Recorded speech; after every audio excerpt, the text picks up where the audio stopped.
Bonsoir à tous, j'espère que vous allez bien. Alors, je reviens vers vous. Donc, je vais vous présenter une petite vidéo qui va vraiment vous édifier, qui va vous faire plaisir sur la jeunesse. Voilà, donc c'est tout simplement un homme politique au Cameroun qui s'appelle Valère Bessala, que j'aime bien parce que j'aime ses idées, j'aime sa façon de penser, sa façon de voir les choses. Et c'est un visionnaire. C'est vraiment quelqu'un, c'est un visionnaire. Voilà, donc j'ai tout simplement parcouru un peu les réseaux sociaux, donc je suis tombée sur une de ses vidéos où en fait il parle de Samuel Eto'o, donc le président de la FECAFOOT camerounaise.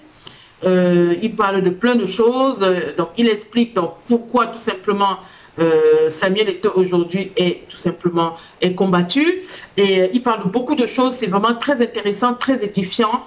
J'aime bien ce monsieur parce qu'il est très visionnaire.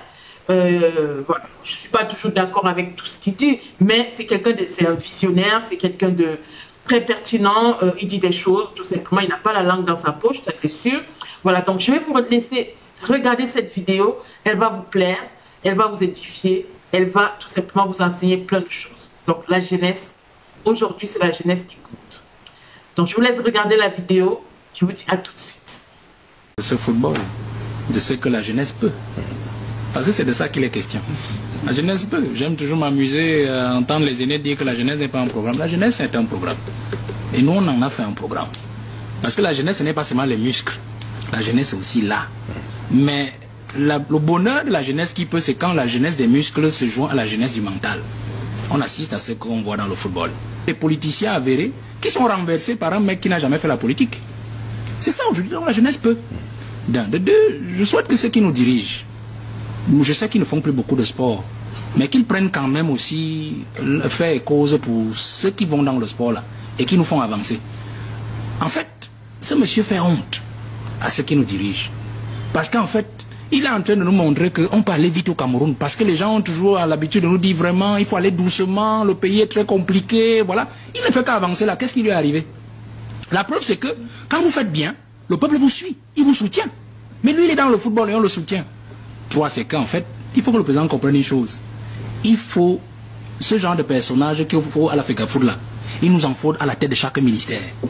Si on a un monsieur comme ça dans chaque ministère, dans ce gouvernement, je crois que le Cameroun, on ne va même pas attendre 2035 pour l'émergence. Peut-être l'émergence, c'est en 2026. Parce que c'est ça, en fait, la grande solution aujourd'hui. Parce que ce qu'il réalise en quelques mois, c'est ce que les gens n'ont pas pu réaliser en 20 ans. Des présidents successifs. Donc c'est pour dire qu'en fait, le pouvoir, la gestion des hommes ou d'un pays, ça ne dépend pas forcément des moyens, c'est la volonté. Si vous avez la volonté, que vous êtes un homme de principe, vous pouvez faire avancer les choses. Et si cette volonté et ces principes sont accompagnés par le soutien du peuple, l'amour du peuple, parce que le peuple lui voue un amour, c'est ça qui est son carburant. C'est ça qui est son carburant. C'est ça la différence avec Paul Biya, que tous les Camerounais aiment, mais n'aiment pas le gouvernement qui est censé implémenter tout ce qu'il demande de poser comme acte. Vous comprenez? Du coup, ça amortit l'amour des Camerounais, même pour Paul Biya. On se dit, mais ce mec, on le lit tout chaque 7 ans, mais lui s'amuse toujours à garder au gouvernement des gens qui ne font jamais ce qu'il demande de faire. Finalement, la cote d'amour du président baisse. Parce que chaque fois qu'on veut parler mal d'un ministre, on se souvient que c'est lui qui l'a nommé. On est aussi obligé de mal parler de Paul Biya, alors que parfois il n'y est pour rien. C'est donc ça. Il faut que la vertu, la volonté de l'individu rencontre l'amour du peuple et on accomplira toujours des merveilles dans un pays, dans la gestion des hommes. C'est le cas du Cameroun. Donc moi j'exhorte le président de la République à prendre ses responsabilités.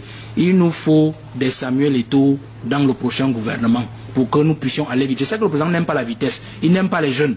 Mais il peut quand même tenir ces jeunes qu'il peut coopter là par des anciens du système qui peuvent encore leur montrer le chemin. Mais pourvu que ces jeunes-là soient là pour apporter du sang neuf, pour apporter une nouvelle énergie, qu'on n'ait plus ce genre de choses auxquelles on assiste, avec des enseignants embrigadés, nos soldats parfois qui ne perçoivent pas leur affaire là, qui demandent peut-être des primes pour leurs enfants qui vont à l'école. Ça doit aller un peu plus vite.